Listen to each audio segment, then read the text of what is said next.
Hi, Senior Sem. It's Dr. Clemens. Sorry I can't be with you today, but, you know. So I thought I would do this video instead, since a bunch of you had some questions about my grad school journey. So what I'm going to talk with you about today is how I ended up being at Kutztown. I'm not sure where to look here. Oh, there. So I got my degree at Penn State as a Sec Ed major. I did honors work in French drama, which seems ridiculous now, but that's what I did, which has been really helpful to me as a post-colonial scholar because I use my French a lot and have been able to do some freelance work with French, so that helped me in graduate school as well. So I graduated thinking I was going to be a high school teacher forever. I got a job right away and thought I was going to be there 30 years. And I was there for 8 and I loved it, but it was a lot. It was just too much. Too much grading, just too much. Because I was good at it, and you're going to find that when you're good at stuff, people ask you to do a lot of things. So I decided that I was going to pursue my PhD. I had done my master's in English ed at DeSales while I was teaching high school. If you think you might go into a profession like that, get somebody else to pay for your master's, though it's really hard to do that while you're working full-time, but I'm really glad I did it that way. So while I was at DeSales, I did my master's in English ed. I did a lot of work on collaborative work and started to really hone my interest in feminist theory, though I didn't even really call it that at the time. And made some really great connections there, people who would write letters for me someday for my PhD program. That was really where the seed was planted. People were starting to say to me, have you ever thought about a PhD? And I hadn't, because I was a first-generation college student. Kind of felt like you got your degree and you got a job and you did that job for 30 years and that's what you do. So that's what I thought I was going to do. And then I had my master's and applied to Lehigh and Temple because they're nearby and because my life is here and because I already had a mortgage and all those things. And said to my partner, I want to leave my job and do this full time. So I got denied from Temple. My sister was with me in the car when that happened, and she was like, oh my God, you got denied from something? Just because that's not who I was, but that's okay. And I got into Lehigh. I found out later that my MED was a liability, which is ridiculous because it's actually helped me pretty much more than anything else be a teacher. But so I think part of that was the Temple issue. But I got into Lehigh and they said, we'll let you in, you're gonna have to take a few extra classes, but I had taken a few extra classes already, so I was good.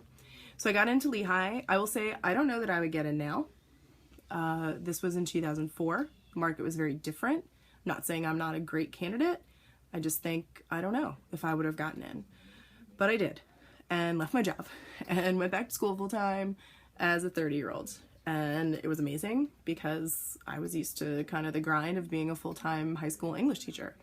So suddenly my job was again to write and think and do and teach. And I look back at my time at Lehigh really fondly. I feel like I really found my critical stance while I was there. They incorporated, or they instituted the gender studies certificate. So that was wonderful for me. I was actually already done with my coursework, which means that I was now studying for my exams and really never had to be in a class again. But I went back to the classroom. So I took some courses in sociology, on development. I did an internship with the Women's Center and really worked on having Ariel Levy come to the campus. So I learned a little bit about programming and those kinds of things. I organized a conference as part of my undergraduate certificate with some of the professor, Dr. Fennelly, who's in our department, and another graduate student there at a time. So I really feel like I found what I needed there.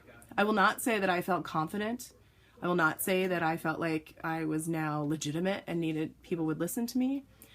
I will say that when I graduated, I had fancy letters after my name and suddenly people paid attention to me in ways that they never did. That is very strange for me, coming from, like I said, family in Lehigh Valley with parents who knew education was important but weren't educated themselves. So now I had these fancy letters after my name, and got a bunch of adjuncting jobs. So I ended up working at DeSales and teaching yoga and tutoring and really just trying to make ends meet after I graduated. And nobody understood that. They're like, well, now you have this amazing degree, but they don't really realize that you're pigeonholed, and I needed the perfect job to come along.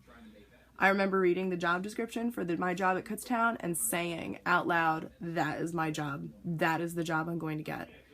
And my advisor said, you can't put all your eggs into one basket. And I said, there are no other baskets. So I really, in many ways, won the lottery. I know Kutztown's lucky to have me, but I'm also really lucky that Kutztown needed somebody that does what I do.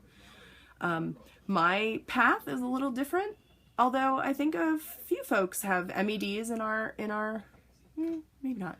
We have a few folks who taught high school. So I don't know if this is helpful, but that's how I ended up getting my PhD through kind of a long, arduous journey. I will say that I did not pay any money for my master's, and I did not pay any money for my PhD, and I think that that's probably the way it should be. You want to get funding, you want people to support you, not people like, oh, that'd be amazing, like a GoFundMe, I want to go to grad school. No, but like I was teaching at Lehigh, it's insulting. They taught us for 3 days how to be a teacher. And I was like, I've just been doing this for 8 years. I have 2 degrees in it. And if you think you can teach it in 3 days, it's embarrassing. So just be wary about those things, right? Like learning how to teach composition. These are skills that matter to any of you. Even if you want to study literature for the rest of your life, you're going to have to do these things. And hopefully you'll love doing them and see them as valuable. But these are skills that you need. So think about that when you're applying to grad schools as well. You know, how much experience are they giving you in the classroom? How are they supporting you? Is there someone there that is doing what you want to do? I'm not saying you need to know exactly what you want to do, but if you know you're really interested in world literature and they don't have anybody in the faculty doing it, you shouldn't go there. So I will leave you with that. I will tell you that if you have any questions, you can always email me, clemens@kutztown.edu, or you can come see me. I hope that's useful.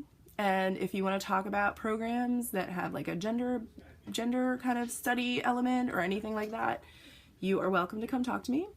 And otherwise, I will wish you well, and thanks for listening, and thanks for wanting to know how I ended up at Kutztown.